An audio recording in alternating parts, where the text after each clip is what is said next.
We are Steve and Debbie Wilson, and we have a marriage ministry called Marriage Matters Now. We have been married 40 years. We have 3 children, 3 grown adults, but more important, we have 5 grandchildren. grandbabies. It's awesome. And probably one of the greatest joys, other than family and our relationship with the Lord, is just the fact that since we do marriage conferences full time, we get to travel every weekend to a new place. Yes. So, just a few fun facts about Steve and Debbie Wilson. As you watch us on this recording and future recordings, you'll get to know a little bit about our heart and our love for each other and our love for you.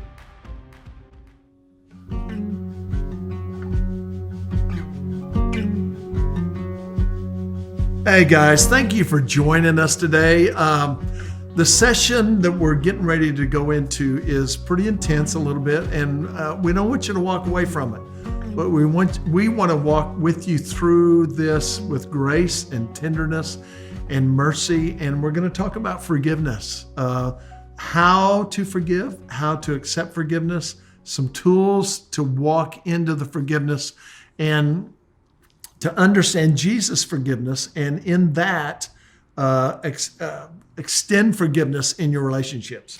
I think forgiveness is a mystery. The more you look at it, you know it's hard to do. I know it's hard for me. I want to withhold forgiveness because I don't want to be hurt. And I know many of you that may be watching this session right now have probably been hurt. That's right. And you're just trying to figure out, what is this thing called forgiveness, and how in the world am I supposed to be able to forgive someone that has harmed me or offended me?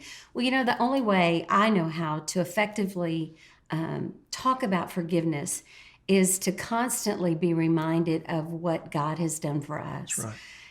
Guys, it makes no sense that there's a love that deep that God would choose to send his son to take on my sin so that I don't have to answer for it and I don't have to pay for it. And to me, that's an amazing concept, yet it's hard for me to even put my hands around. And then I walk on this earth and someone harms me, and instantly I want to hold unforgiveness in my heart towards that person. But yet I have to stop and look, someone paid my debt and forgave me and continues to forgive me. So who am I to hold some debt over someone else's head? And in marriage, I think forgiveness is one of the hardest things. Why? Because I think we're astounded that someone that's supposed to love us would hurt us.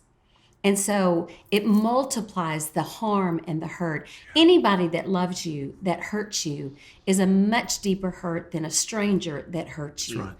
And so to me, there's different dynamics and there's different levels of how we deal with forgiveness. But bottom line is this: you're going to have to deal with forgiveness.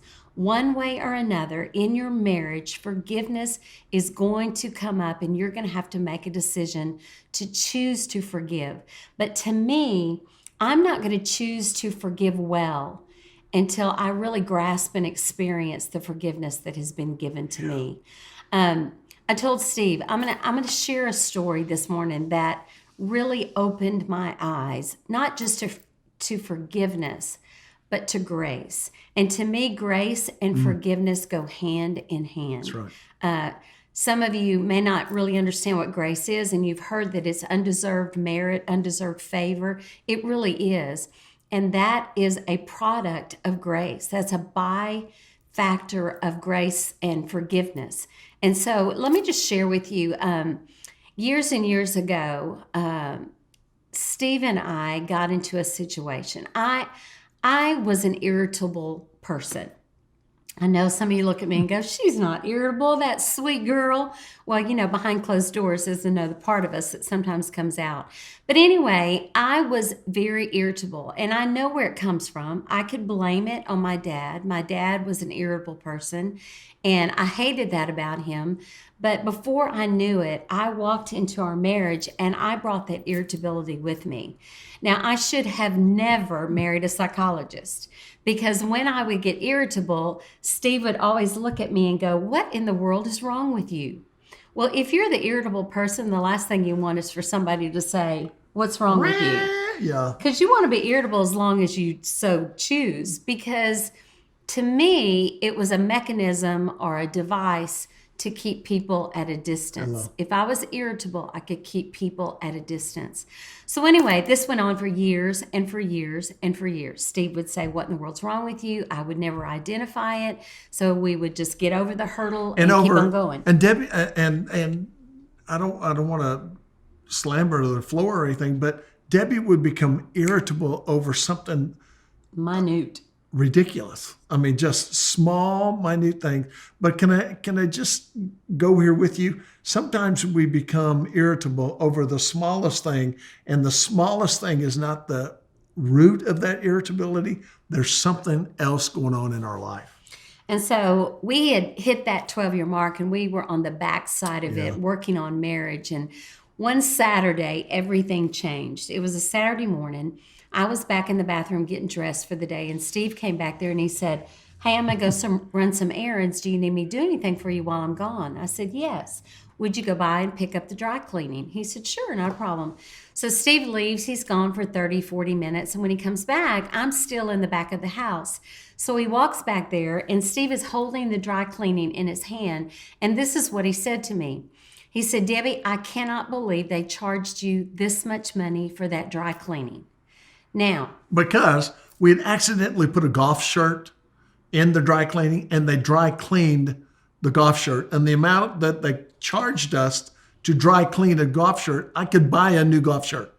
And I thought, somebody didn't have some common sense here. Why would they charge us that amount? Why would they charge us that amount for this cleaning?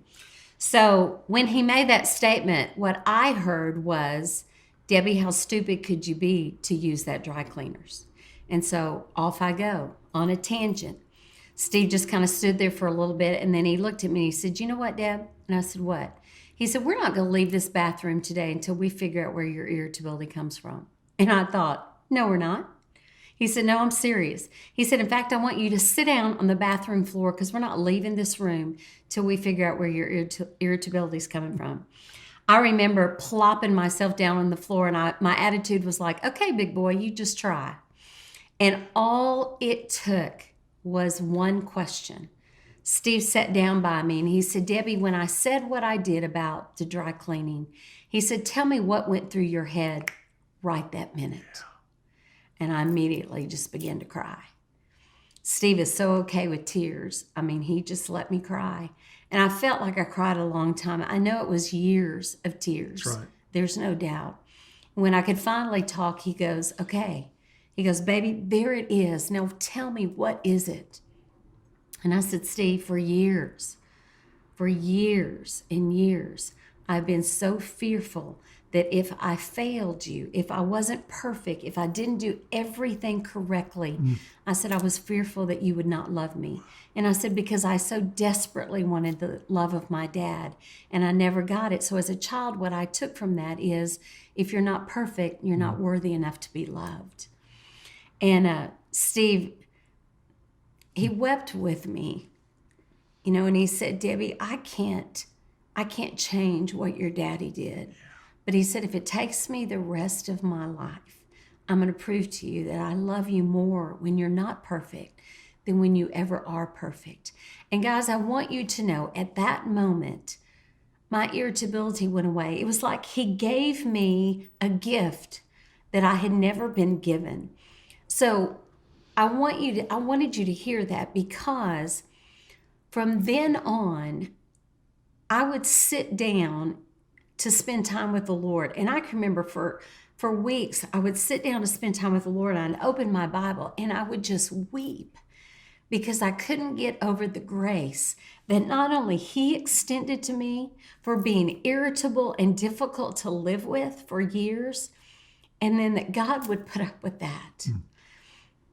When you are forgiven like that by somebody that loves you, you are so overcome with grace that the natural progression is you want to give grace to anybody and everybody that you come in contact with.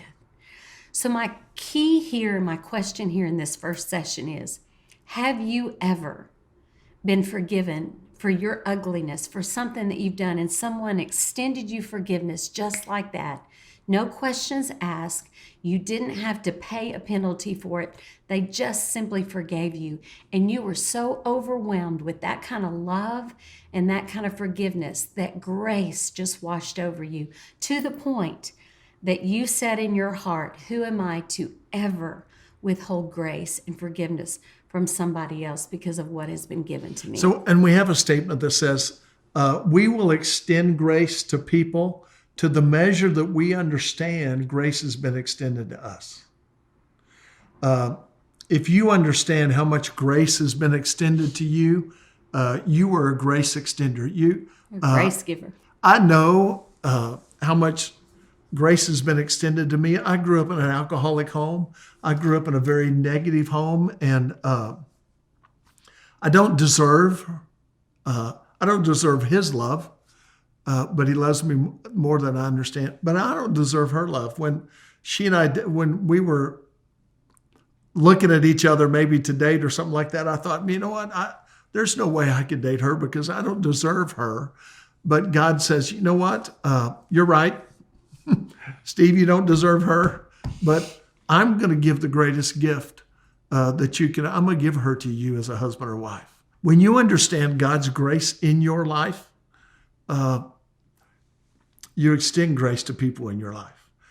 If you have a hard time accepting God's forgiveness, you're going to have a hard time forgiving people. So it kind of comes back to this. It starts here first. We're going to talk about forgiveness. Until you understand how much Jesus has forgiven you, it's going to be hard for you to forgive.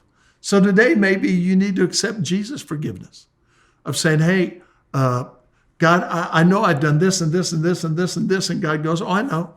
I know everything you've done wrong. But I want you to know, God says to you, I want you to know I love you. I love you more than you understand. So if you will accept the gift of God, of God's Son dying on the cross, when we accept that gift from him, we understand what forgiveness is, the process of understanding forgiveness, and then we're able to forgive those in our life.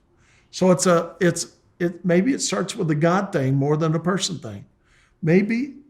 Or maybe it's someone on this earth that's going to forgive you, that's going to then show you the unbelievable magnitude of God's forgiveness for you. However God chooses to work that in your life, you need to understand that the foundation of forgiveness is what God chose to do for us. And for us to take that lightly or to think that we have any rights to not forgive, there's something wrong in this relationship. We're not grasping what God did for us. Because once you do, God says to us, I want you to forgive as I have forgiven you. And that's a command, not an option. It's a command. I know some of you are sitting there today going, yeah, but Steve and Debbie, you don't understand what I'm going through. You know what? We don't. We don't understand what you're going through. But I know God's grace is enough. And God's grace is enough. And God knows what you're going through. And we're not the healers. But when you call on him, God will do a work in your life. More than you understand. That's amazing. So who do you need to forgive? And why won't you forgive them? That's probably the greatest question. Let's start there.